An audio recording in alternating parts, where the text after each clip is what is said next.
Welcome to the PA Books Podcast. PA Books is a production of PCN, the Pennsylvania Cable Network.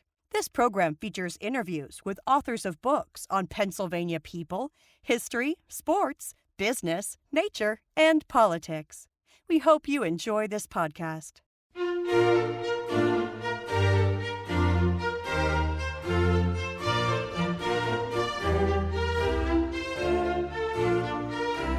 This week on PA Books, Nicole Egan, author of Chasing Cosby.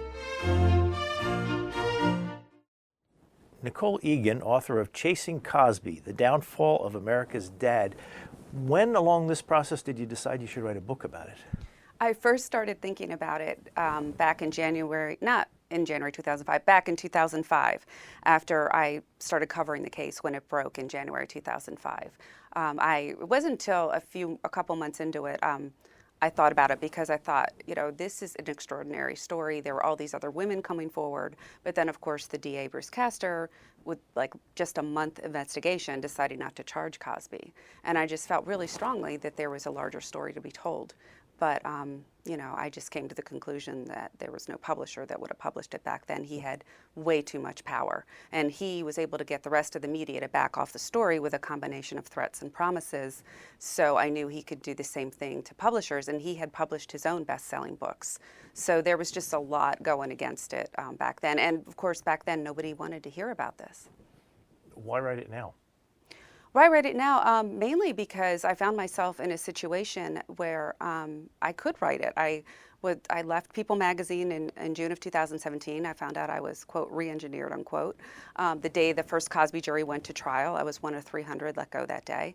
And I just decided I really wanted to do a book. I'd been, again, approached about doing a book in 2014 when this scandal exploded again.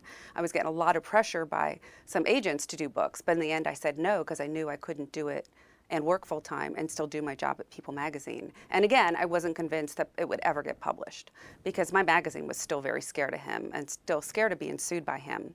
And as we found out later, like with model Janice Dickinson, in her 2002 memoir, she wanted to put in there that Cosby drugged and raped her, but her publisher wouldn't let her because she said Cosby's known as being very litigious. And even if you could win a suit like that, you'd spend millions defending it.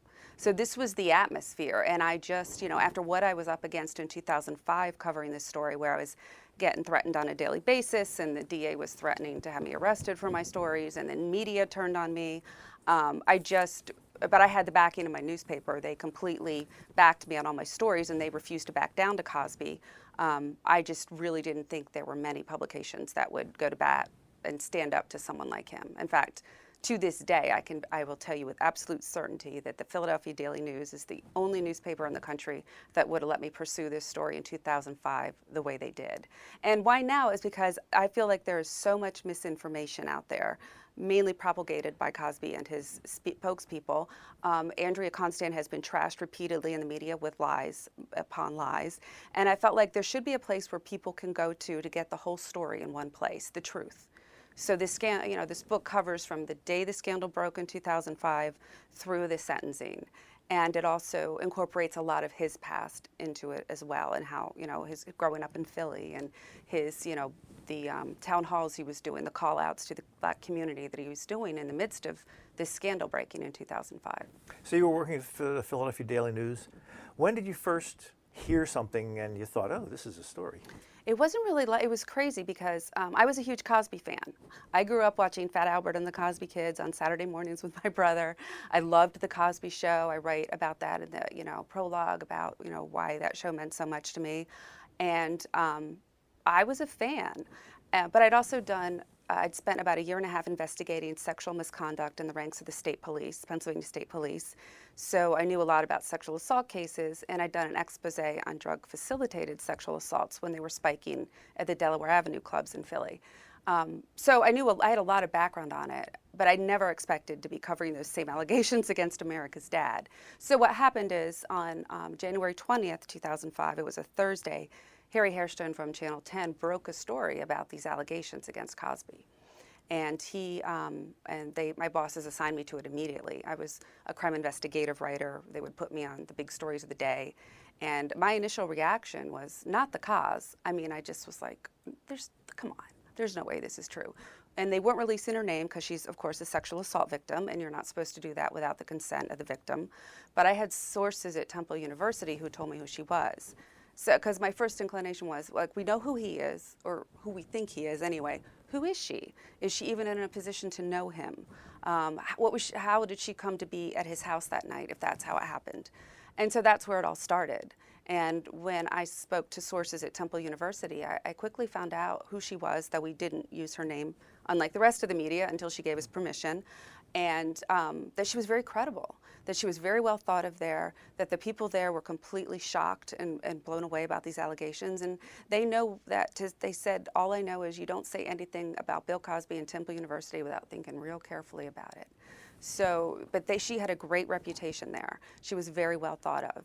And that was the first, and then once I had her name, I was able to do clip searches on her and found all these stories that had been around her basketball career, because she was one of the top basketball players in high school basketball players in Canada.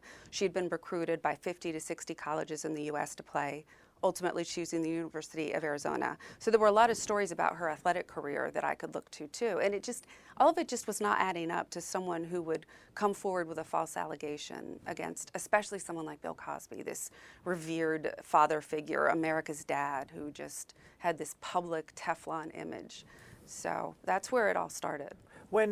When the media deals with an allegation against some public figure, how do you decide if it's news or not? I mean, anybody can accuse anybody of anything. So when you hear an accusation of something against some celebrity, how do you sift out the allegations from something that's credible? Well, first of all, the first thing is, did they go to the police? Were they willing to go to the police, make a statement, get up in a court of law, take an oath, and say, this happened to me? That's the first thing, because that's a huge step. I mean, a lot of places have been reporting allegations where no one gave statements to authority. Everyone that I reported in 2005, and there were 14 women total in 2005 accusing Cosby, gave statements to authorities or to Andrea's attorneys, and they were all willing to testify in court. And to me, and also the ones that I spoke with wanted their name and photo used. And that's a big tell to me as well, because, it's a huge... Put it this way, nobody wants to be famous for being raped.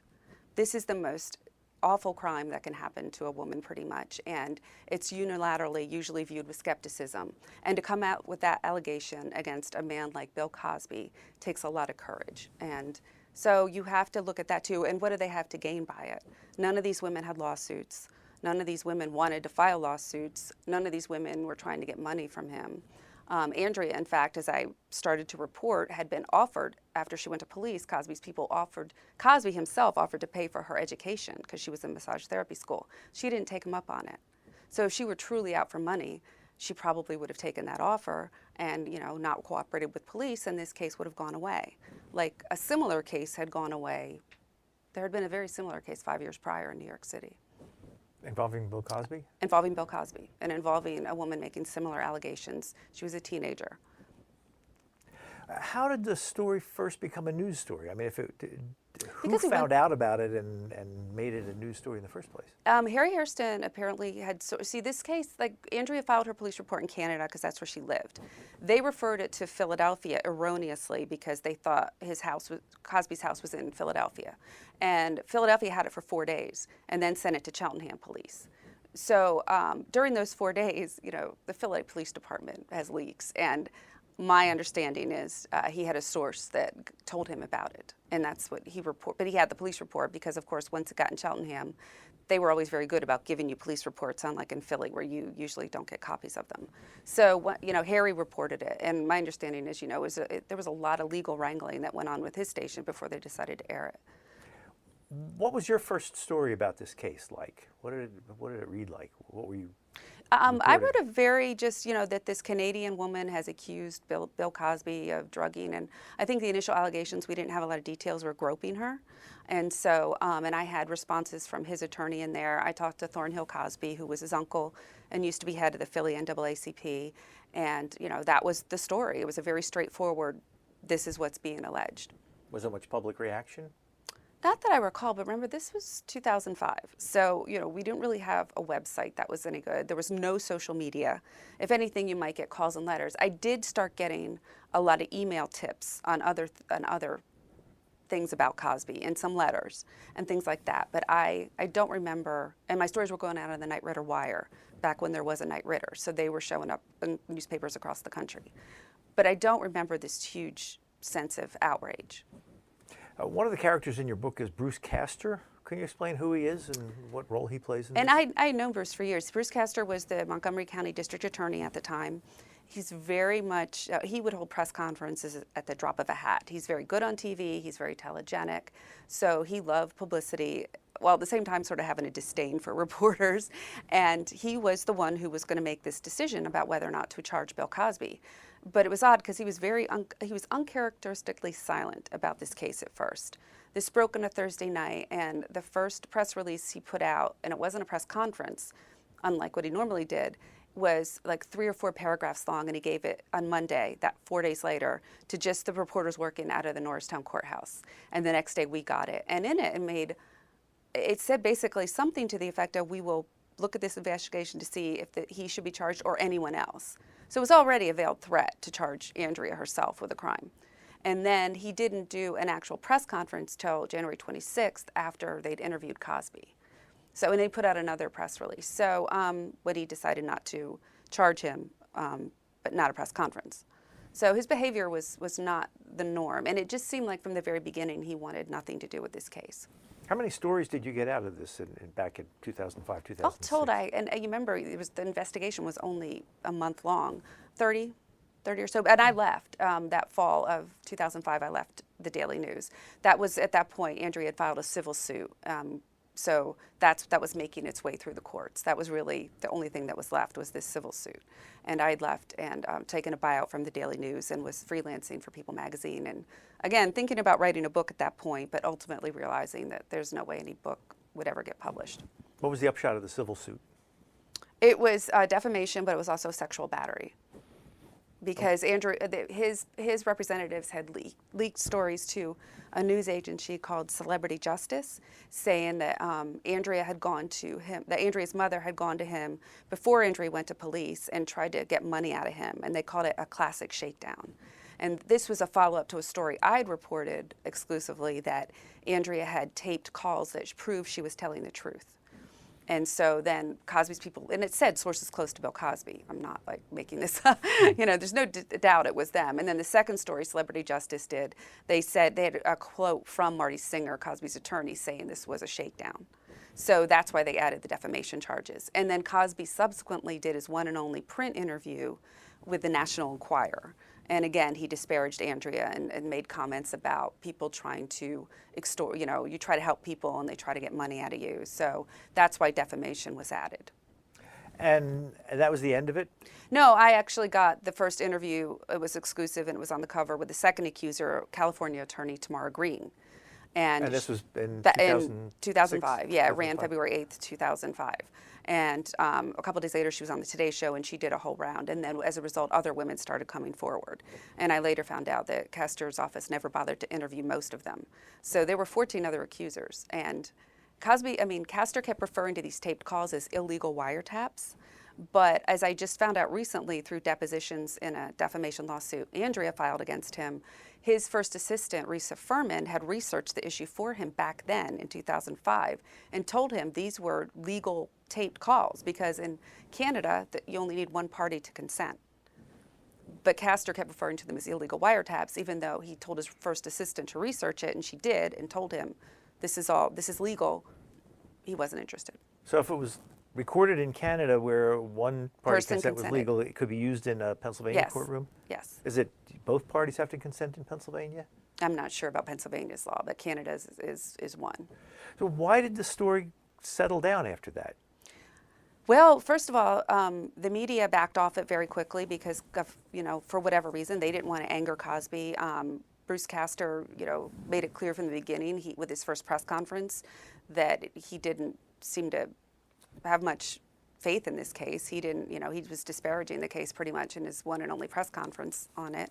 And so, and the media was not covering it was not really covering it anyway. Like it's where I first heard the phrase trading up, because I was a guest on a lot of shows like Greta Van Susteren's show and Dan Abrams' show and MSNBC, and they told me they were getting a lot of pressure from Cosby not to have me on the show. And that's where I heard the phrase trading up, that you give up one story to get a better one.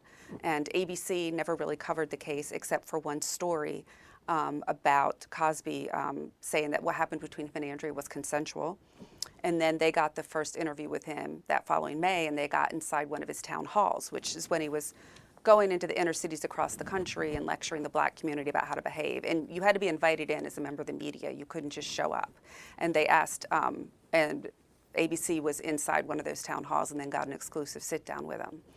And that's the carrot. See, that's what because at first that's what they said to me, oh, we got to get you into one of these town halls.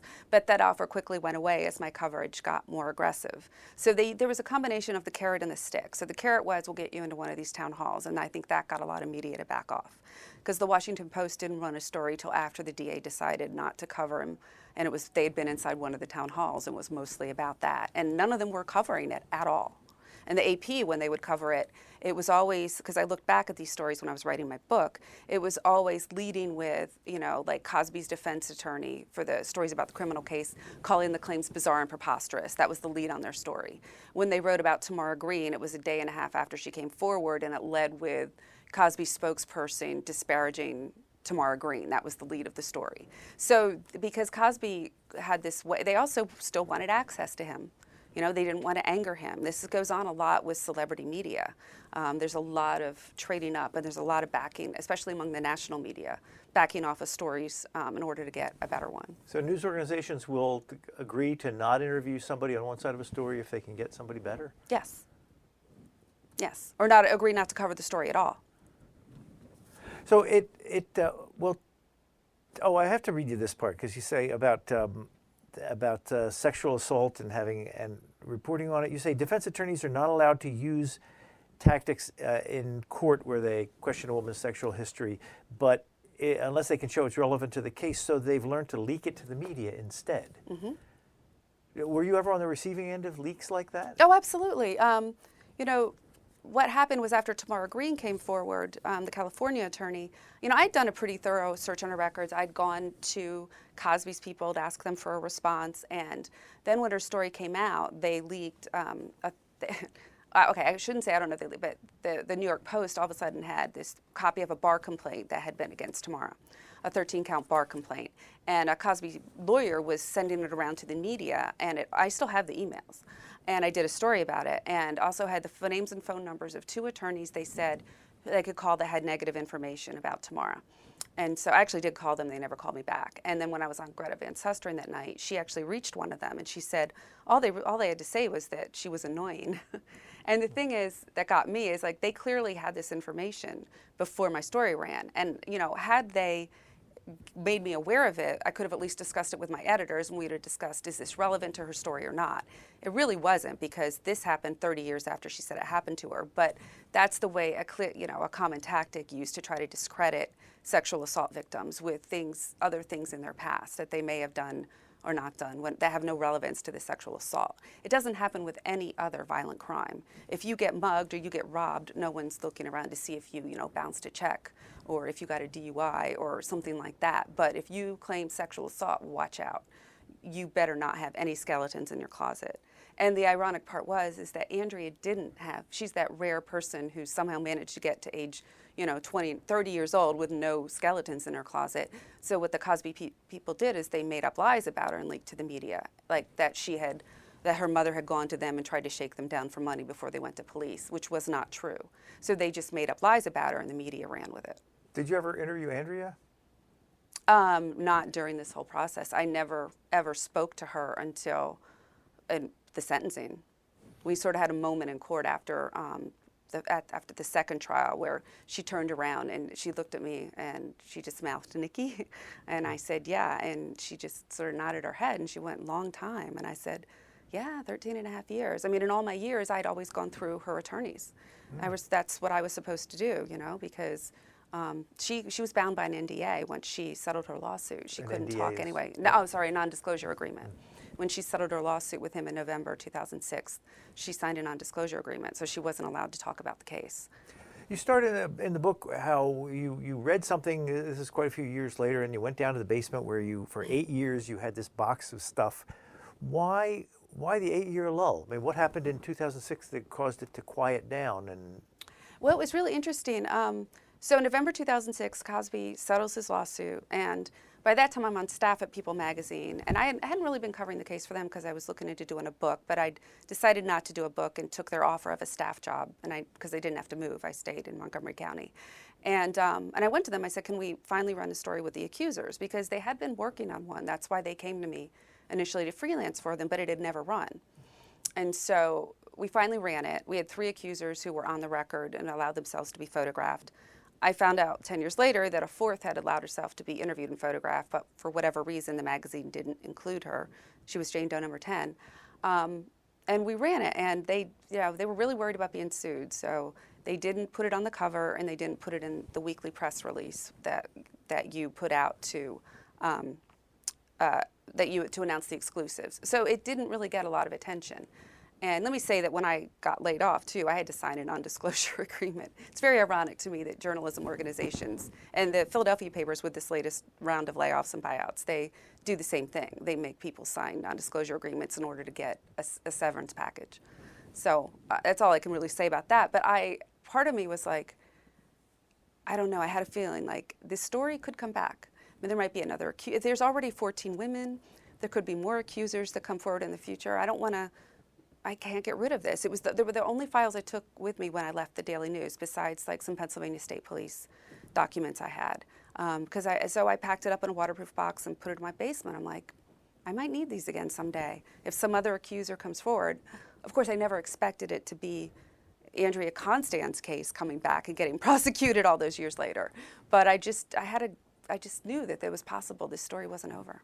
What was going on in Cosby's career at the time? It was like nothing had happened. It barely dented his image. He still got named, like a couple months after it happened, he got named as in a Father's Day poll as like America's favorite TV dad. He still went around the country doing his town halls, lecturing the black community about how to behave. He co-wrote a book with Alvin Poussant about that. He got even more awards and honors. It was like nothing had happened. He joked on stage about drugging Yes, women? and I got an exclusive story. It was another exclusive I got.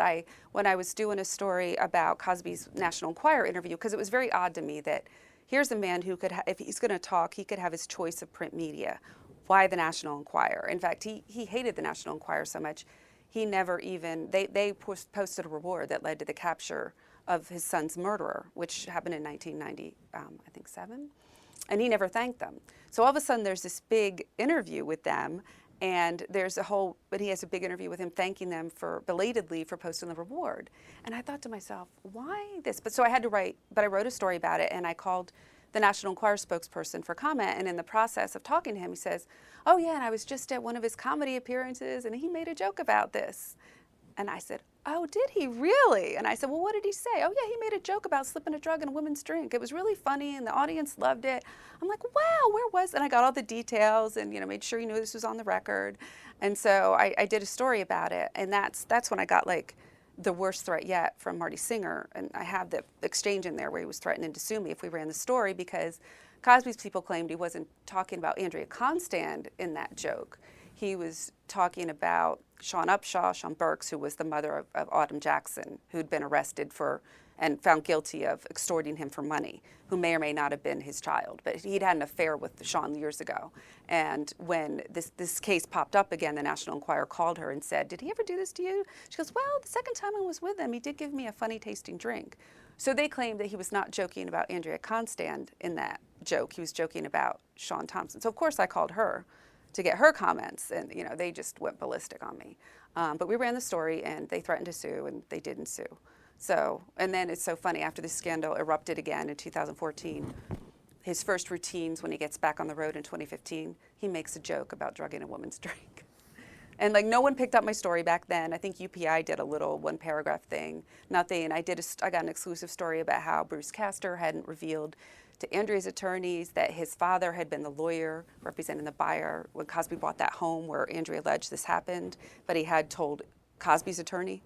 And it's an ethical thing. It's not like it's something you file a bar complaint about or something, but still it was odd that he he had mentioned it to Wally Phillips, Cosby's attorney, but he didn't disclose it to Andrea's attorneys. Because you're supposed to disclose if you have any conflicts, possible conflicts. And since his own father had been a lawyer for the person Cosby bought the house from, where this allegedly happened, it's something you're supposed to disclose. Nobody picked up on that story either. Were there times you got phone calls from Cosby's lawyers? Very on a regular basis. It was usually Marty Singer. What were the phone calls like?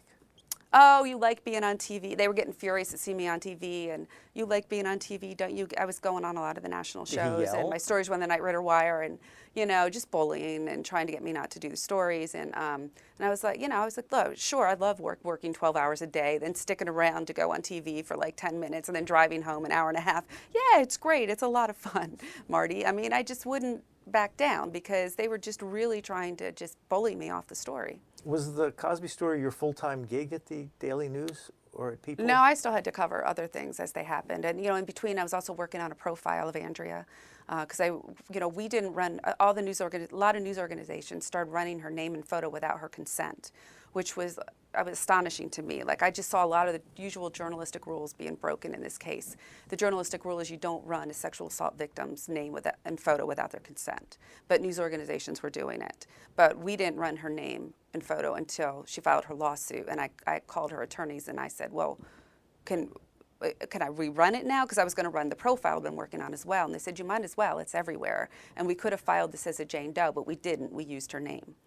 And so I'd been working on a profile of her as well, and I'd spoken to a close friend of hers and a lot of her former teammates to build up a profile of who this woman was. So that was another thing. So yeah, but I was still having to cover other stories that happened. So the story kind of quieted down for It did. It became a years? court case because she filed her lawsuit in March. That when she settled her lawsuit, it really quieted down in November 2006. What caused it to come back? Hannibal Buress and Dan McQuaid. Dan McQuaid was a reporter at Philly Magazine, and this is what's so astonishing to me because I didn't really realize how,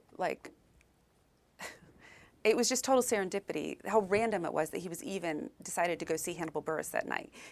Dan had a friend who had a last-minute ticket and asked him to go, and he didn't think he could go, but he ended up making the later show, and Hannibal Buress is there, and he's in there, and he hears Hannibal Buress mention Cosby's name. So his ears perk up because he's a stand-up comedian? Hannibal Buress was like I'd never heard of him, little known. He was just a comedian that was just starting to make it big. So he was at the Trocadero Theater in Philly, and a friend offered Dan McQuaid, a Philly Mag reporter, a ticket.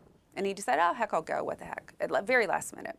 And then his ears perk up when he hears him mention Cosby's name. So he has his iPhone, he just starts recording a video with his iPhone, because he's like, Bill Cosby, this comics, he's known for clashing with young male comics, and so maybe this will be an item for me. He's criticizing Bill Cosby in his hometown.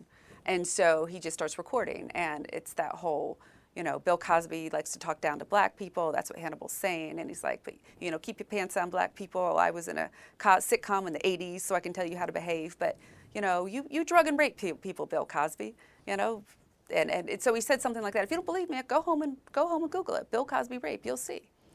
So the next day at 4 p.m., it was a Friday, Dan posts a story with the video. And of course, the lawyers, had spent all day going over it to make sure it was okay. And nothing really happened over the weekend, but a BuzzFeed reporter saw it on Facebook over the weekend, and that Monday decides to reach out to the Cosby camp and stuff for comment, and they do a story. And then Gawker does a story, because Gawker had just written about the Cosby case in February, because there were some new allegations, like Dylan Farrow and the Woody Allen case. There had been some developments in that, so people also wrote about the Bill Cosby case. And two of the accusers, Tamara Green and Barbara Bowman, were interviewed then too by Newsweek. Nothing happened. But this video just goes crazy, and the next thing you know, Cosby's canceling appearances, or delaying them, or they're canceling him. And it just continues to grow throughout October of 2014. And then some, new accusers start coming forward in mid-November, and that's when I jump back in, because I was watching it and I was going, this is deja vu all over again, right? I wrote all of this in 2000. There's nothing new here. I wrote all of this in 2005 and nobody cared. In fact, I was vilified. The Philly Weekly did a story about me and how the Daily News was out to get Bill Cosby, and they quoted all these journalism experts about how the story shouldn't have been a cover story and how it wasn't journalistically sound. And, you know, if you go back and you can watch these interviews, they're on my website. When I was doing media interviews, I was getting criticized. You know, Tamara Green was raked through the coals. And so I was astonished. You know, it was like there was absolutely nothing new here. But the difference was there was now social media. Cosby could control the media, but he couldn't control social media. And there was no Twitter in 2005. Facebook was just for college students. No Snapchat, no Instagram. Don't think there was even a LinkedIn. There might have been. So he was really able to control the media, but he couldn't control social media.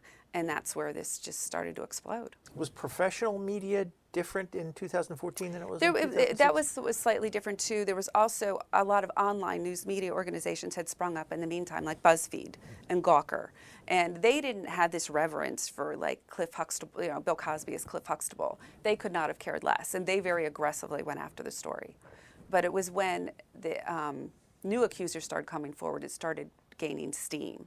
And he did, then like Scott Simon from NPR, Cosby and his wife Camille had pre-scheduled some interviews because they were donating some of their art collection, their African-American art collection, to the Smithsonian. So they had some interviews scheduled about that.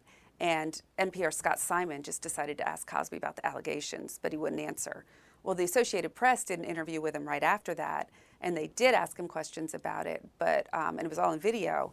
And Cosby basically pressured them not to use the interview, and it became this whole thing. And 2 weeks later, the Associated Press finally released that interview. But it took them 2 weeks because it seemed clear that the scandal wasn't going away. And it took them 2 weeks, but they finally released it. And it's Cosby pressuring them, you know, not I'm going to call so-and-so in LA. He knows me. You don't need to use this. And there was, you could see how he was controlling the AP. But they finally released it 2 weeks later. And then it was later that in December that they filed the paperwork to get some of these documents in the Andrea's 2005 case unsealed. There were a lot of motions and so forth that had excerpts of Cosby's deposition because he had taken a deposition. They had taken his deposition over 4 days in 2005 and 2006. And excerpts of these depositions, of the deposition had been attached to court filings, but Cosby's people asked the judge to put them under seal. So now the AP decided to go to court to see if they could get those documents unsealed now that this was exploding again. What's the rationale for getting it unsealed? Well, it's you have to have a very good reason for sealing court documents. It's usually only supposed to be for like a year or two, but at this point it had been 9. So that was their rationale. And what was interesting is when the judge in that July, and the Cosby's lawyers fought it tooth and nail. They did not want any of this unsealed. And when the judge finally unsealed those deposition excerpts and the documents in July 2015, he wrote his rationale was that Cosby had limited his own right to privacy because he'd become this public moralist. You know, the pound cake speech, the town halls and the call-outs, that he had become this public moralist, so that limited his right to privacy. And so therefore, these excerpts of this deposition could become public. Now, what happened, though, is a court reporter misunderstood and thought the whole deposition had been unsealed. And they, when the New York Times went to them, they bought the deposition from them thinking, and the court reporter thought it was unsealed. But the whole thing was never unsealed. But then, so when the whole thing came out, it really exploded. And there you have Bill Cosby admitting to giving quaaludes to women he wanted to have sex with and admitting to affairs. And he admitted that in the deposition, court? Yeah. Yes. Is there a statute of limitations on rape cases? Yes, there is. Was the clock running out on Well, that? it varies from state to state. And so what happened was so by the time this deposition was unsealed, there were more than 50 women accusing Bill Cosby of drugging and sexually assaulting them or attempting to do so. And then you had Cosby's admission about quaaludes in the deposition. So the DA's office in Montgomery County, different DA, it's now Risa Furman, who was Bruce Castor's first assistant back in 2005. She quietly reopens the case. But first, you know, they want to know if Andrea will cooperate. Because when Castor announced his decision not to charge Cosby in 2005, he didn't alert her attorneys. He didn't call them, he didn't let them know. He says he sent them a press release, but they found out when the press showed up at their office door. and they had to try to track down Andrea. And again, in this press release, he disparaged Andrea and just said there was much that could make both sides of this, look bad, basically. So they weren't sure if she would cooperate, given the way she'd been treated in 2005. So Kevin Steele, who was Reese's first assistant, asked Andrea's attorney, Dolores Troiani, will she cooperate? And she's like, wait a second, hasn't the statute of limitations run out? Because she hadn't been a criminal attorney, a prosecutor in a long time, and it hadn't. Aggravated indecent assault, which is a felony of the second degree, it has a 12-year statute of limitations. So it was set to expire in January 2016. It was set to expire, yes, in January 2016. So Andrea had a non-disclosure agreement as part of her settlement in 2006. What was she not allowed to say or allowed to say come 2013? Well, this was what was interesting. What came out during this whole process is that Cosby's attorneys had tried to get, as part of the NDA, had tried to get Andrea's attorneys to agree that she wouldn't cooperate with law enforcement if they ever reopened the case. But Andrea's attorneys refused. They said, no, that's obstruction of justice. So she was allowed to cooperate with law enforcement without violating the NDA. But what happened is Cosby, anyway, a few months later, filed a breach of contract lawsuit against her for cooperating with police. After he was arrested, that December, he filed a breach of contract lawsuit against her, saying she violated the NDA by cooperating with law enforcement. And it ultimately got withdrawn. But I think it got filed like the night before there was supposed to be a hearing on the criminal case. When you get as many as 50 accusers in a case like this, and you're a reporter, how do you handle that? I mean, at that point, are they all credible, or do some people just hear the story and think, oh, money, and make a call to well, there was no money. On? There was no money involved back then. What was happening is that I was now part of a team of reporters at People, because we had a West Coast bureau. So I was handling everything that was developing on the East Coast, but the editors made a decision early on after we did one cover story, and we had like 11 of the accusers who had been named and photographed, and we ran their photographs. That ran in 2014 in early December. And they decided that we weren't going to really cover it that much unless there was a recent accusation or someone famous. But then our West Coast bureau, Gloria Allred, was holding press conferences every couple of weeks with new women coming forward, 2 or 3. So they would cover it online for people.com. So, I mean, I personally wasn't writing about an accuser unless I could check out their story myself. So the first new accuser to come forward was Joan Tarshis, and I talked to people she had towed along the way, and I talked to her. So I did my own vetting when I was the one doing the reporting for the story. But I don't know how much a lot of the other media, how much vetting they were doing, because it was all coming out, very quickly. I want to read a couple of numbers in your book here. You say statistics show that false reports of sexual assaults are rare, as little as between 2 and 10%. And you also say just 5.7% of rapes end up in arrests, only 0.7% result in a conviction, and 0.6% result in incarceration. Did that surprise you the numbers were so low? It really did. I mean, I knew it was bad, but I didn't have an idea it was that bad till I was doing the research for this book. I was shocked. Well, so at some point, Bill Cosby is charged with a crime. And I broke the news of his arrest on people.com. I broke that story. You said you got a tip? In the form of a text. Yeah. Yes. So how often, as a reporter, would you just get a tip from somebody? Did you have to have all your contacts out there who knew to call? Yeah, I mean, when I jumped back into that story, I was like, all these Johnny-come-latelys are not going to get ahead of me on this story. I got crucified for this in 2005. They are not going to take this story from me now. And so I, made sure to get in touch with all of my old contacts. Even though I was supposed to be off during that Christmas break, because we hadn't heard anything about the criminal investigation.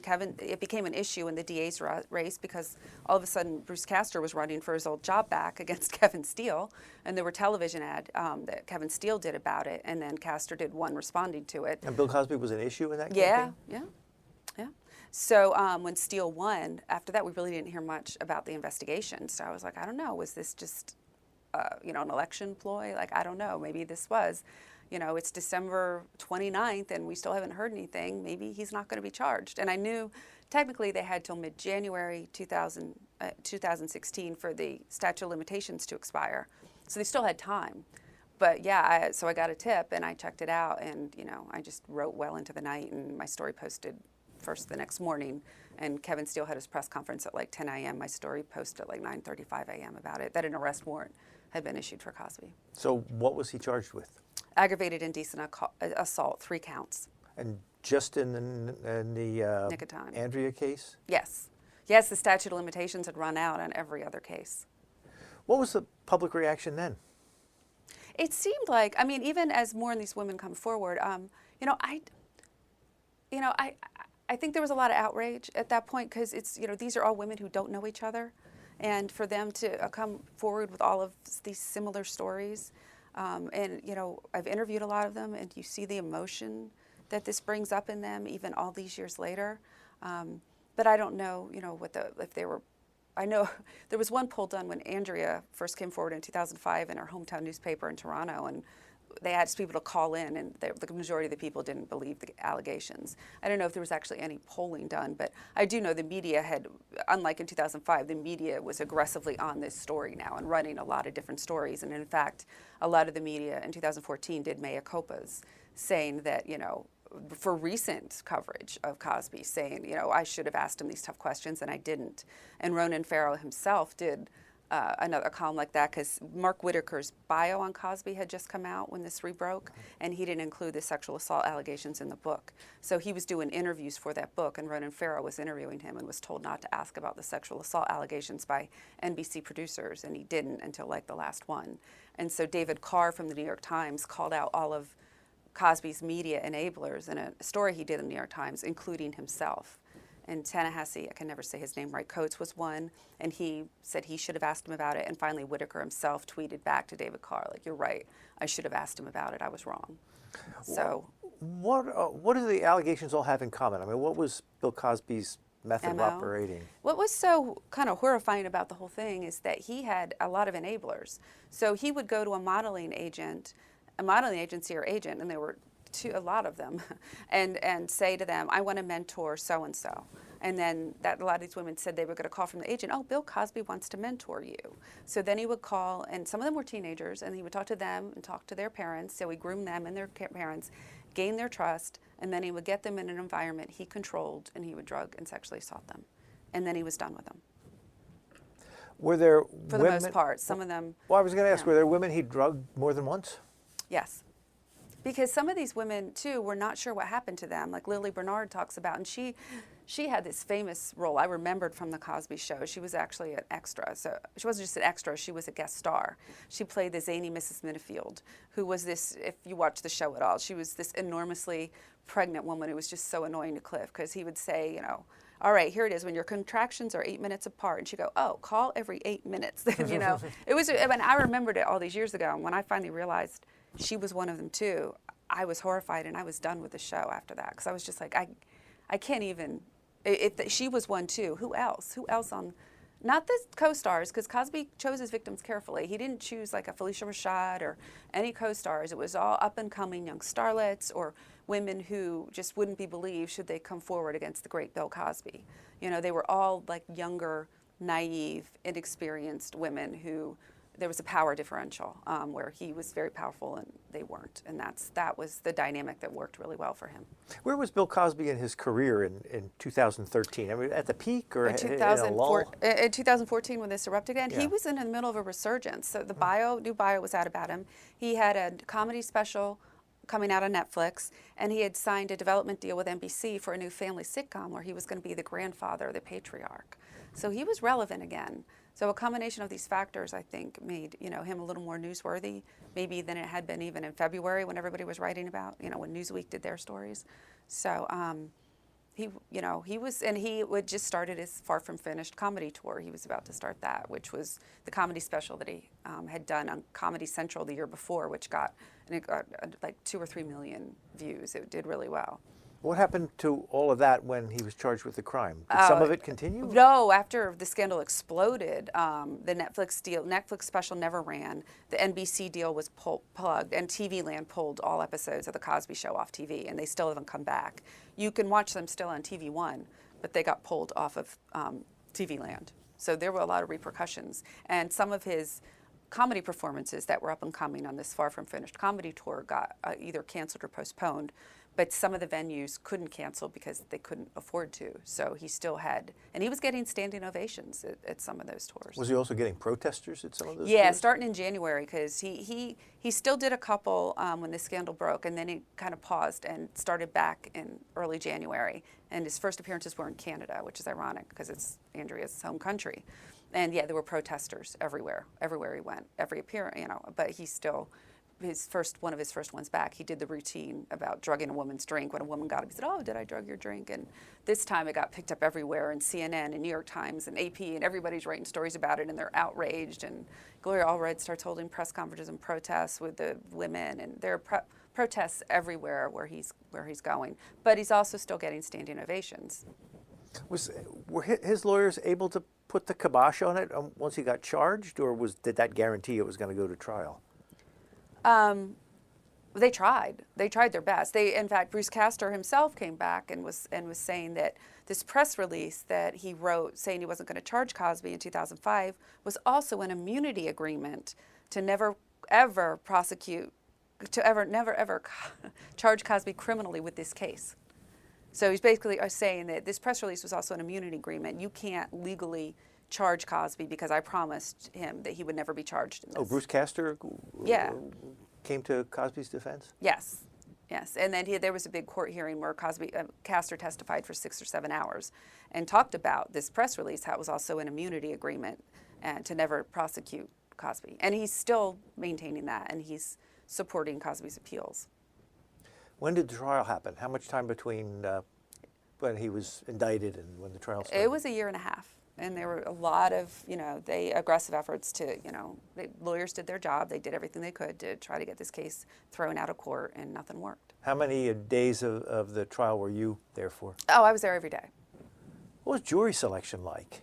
Cosby had asked for an out-of-town jury, and the judge agreed. So jury selection was in Pittsburgh, in Allegheny County. I didn't go to that, but because I was covering something else then. The trial was supposed to be in Montgomery County? Yeah, but they were bringing in a jury. They were from Allegheny County because Cosby's attorneys asked for an out-of-county jury. They figured there had been too much local publicity. It was prejudicial. So the judge agreed to bring in the jurors from Allegheny County. So that's where jury selection was. I think it was the same. I was there for every day of jury selection for the second trial. I was covering it for the Daily Beast. So my understanding, it was very, very similar process. Yeah. In a case that has that much publicity, how do you find a jury that is not biased in some way? Well, what you do is you try to find a jury that even if it was a little easier in the first case because a lot of people hadn't heard of the case.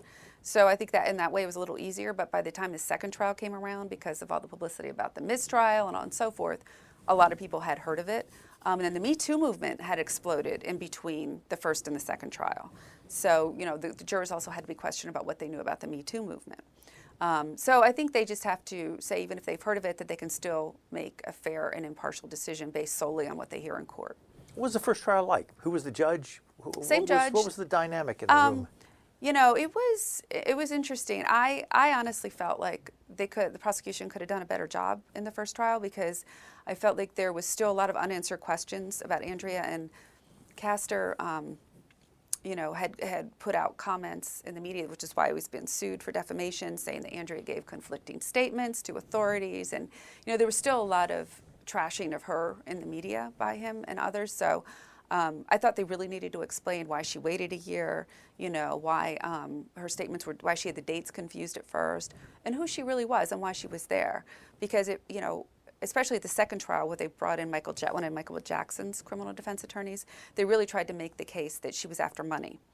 And my whole thing is like, if she was after money, she got her money in 2006, right? And we found out at the second trial that she got like $3.38 million. So she's after money, she got it. Why is she cooperating with a criminal case? If she's just after money, it didn't even make any sense. Could she have declined to participate? Yeah. When the prosecution came to her and said, "Would you cooperate if we reopen this case?" she could have said, "No, I'm done. I've moved on with my life. I want no part of it." But she agreed to cooperate because it was a very, it was not a closed chapter for her, and she always wanted justice. She wanted justice more than anything. She wanted to make sure he wouldn't do this to anyone else. And she didn't feel like she got that, even with this settlement. No, he was still free to do whatever he wanted to anyone he wanted. There was nothing stopping him. And that's what she always wanted from the very beginning, was justice. And that's why she went to police the day she did. She'd been having nightmares for a year. Her parents, she had moved back home to go to massage therapy school, and her parents would hear her screaming in her sleep. And she was having nightmares about people being sexually assaulted right in front of her, and it was her fault because she hadn't done anything about it. And that morning on January 13th, 2005, she woke up sobbing from yet another nightmare, and she called her mother, who was on her way to work, and called her on her cell, and finally told her what happened to her.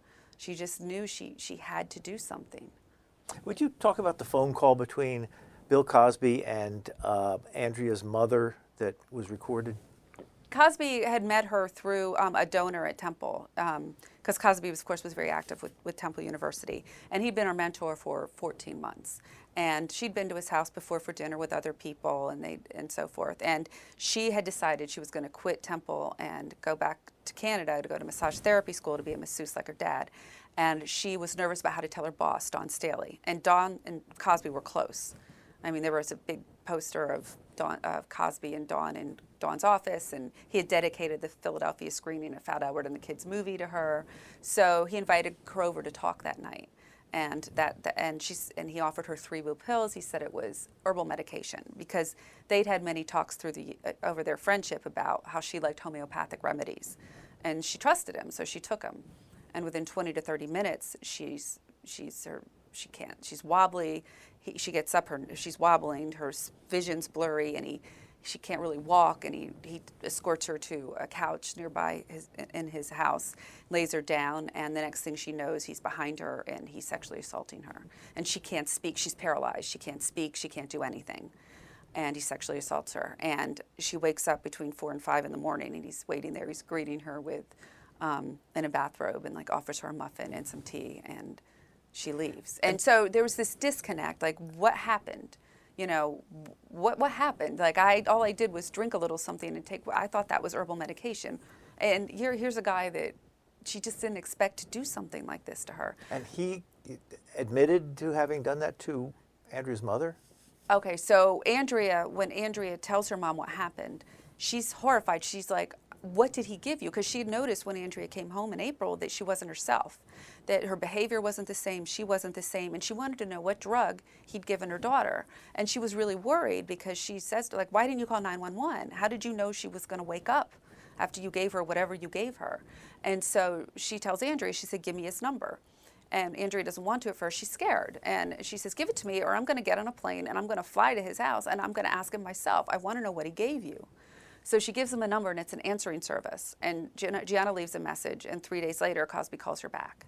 And they have this 2.5-hour conversation. In it, he apologizes. He admits to what he did. He says something to her and Andrew's on the phone for part of it, and he calls Gianna mom. And he says, oh, she had an orgasm, mom. And Andrea is horrified. She's like, I did not, and gets off the phone. And he says to her, I'm a sick man. But she also says, what drug did you give her? And he goes, let me go upstairs. So he goes upstairs, he says, I've got to go look on a prescription bottle. And then he comes back down and says, well, I can't read it, so I'll write it down on a piece of paper and send it to you. And they hang up the phone, and of course, he doesn't. And her son-in-law, Gianna's son-in-law, is a detective. And the police, too, they had reported it to, suggested if he called back to record it. This will be evidence, record it. Maybe he'll say the same things he did on this call, and it'll be further evidence for you. And maybe he'll, so when he calls back the next day, that's the call she records. At a case like that, how much of the trial is kind of routine, kind of technocratic stuff, and how much of it is high drama? Yeah, that's a good question. Because it was a fairly short trial, it didn't last more than, I think it lasted 3-4 days. There wasn't a lot of testimony. It didn't really get down into the weeds too much on technical stuff. So it was pretty powerful. And one other accuser was allowed to testify at that trial. The prosecution had asked for 13 to be able to testify, and the judge allowed 1. So, and I found her testimony very compelling. But it was very, I remember I was a reporter in D.C. during the Anita Hill hearings. And I wrote this in my book. I remember thinking, it was very aggressive and very much attacking Andrea. And I remember thinking to myself, it's like, I feel like we're in 1992 again, and I'm watching Anita Hill get ripped to shreds. You know, why did you still talk to him after, you know, he did this to you? Well, Cosby was on the board of trustees. She worked for Temple University. She could not, you know, not return a phone call if he left a phone call for her, because she stayed at Temple 2.5 more months before she left. And the defense was making a big deal out of, there were like 53 phone calls between Andrea and Cosby during that phone time, but they were all, as she said, related to business with Temple. But it was the same thing Anita Hill got, you know, crucified for with Clarence Thomas. Well, if he did this to you, then, you know, why did you still work for him? So it was all these sort of issues that you thought maybe in the past, you know, 20 some years we would have made a little bit of progress on. But in fact, we hadn't. And in fact, we really hadn't made a lot of progress from 2005, you know. So, and the prosecution, I think, didn't do a great job of like sort of letting the jury get to know who she was. And it was an older jury. They were from Allegheny County, which is more rural, high school educated, more blue collar. There was like one 81-year-old guy on there. And what they did great in the second trial that they didn't do in the first is, in the second trial, they had a sexual assault expert testify first about victim behavior. And so all of the things, because 5 other women were allowed to testify at the second trial, then Andrea, to sort of educate the jury on sexual assault victim behavior, because it's not, you know, anything that anyone who's not been through it would be familiar with. And there are some things that seem odd, like to a person who doesn't understand that this is the norm. Like delayed reporting is norm for sexual assault victims, that 85% of reported sexual assaults are the victim knows their rapist in 85% of the cases. That like I said, delayed reporting is the norm. That getting the chain of events mixed up is the norm. You know, all these things that, you know, that Cosby's people had used to try to discredit Andrea is the norm for sexual assault victims. And it was a brilliant move because it really gave the jury a basis to understand sexual assaults. We're recording this in December of 2019. Where is Bill Cosby right now? Bill Cosby is in prison. He got a 3 to 10 year prison sentence, and he just recently did an interview saying that he, you know, expects to serve almost the full sentence because he's not going to show any remorse because he didn't do anything wrong. Has anyone suggested he'd be charged with other crimes? There's no the statute of limitations passed. He can't be, unless some new case comes up, you know, within that's more recently or within the statute of limitations. Is this your first book? First book.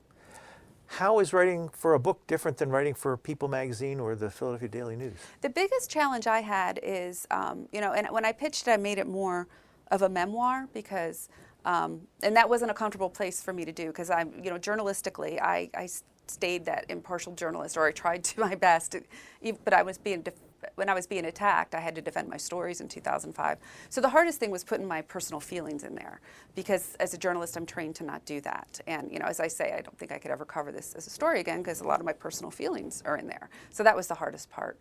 The other hard part is I had to write it in 2 months because, you know, they wanted it out quickly. And the only way I really got the deal was to have it done very quickly. And it came out a year after his conviction. We've been speaking with Nicole Egan. She is the author of this book, Chasing Cosby, The Downfall of America's Dad. Thank you very much. Thanks for having me on. You've been listening to a podcast of PA Books, a production of PCN, the Pennsylvania Cable Network. Full episodes of PA Books, as well as other PCN programs, are available to stream with the PCN app. Visit PCNTV.com or the App Store for details.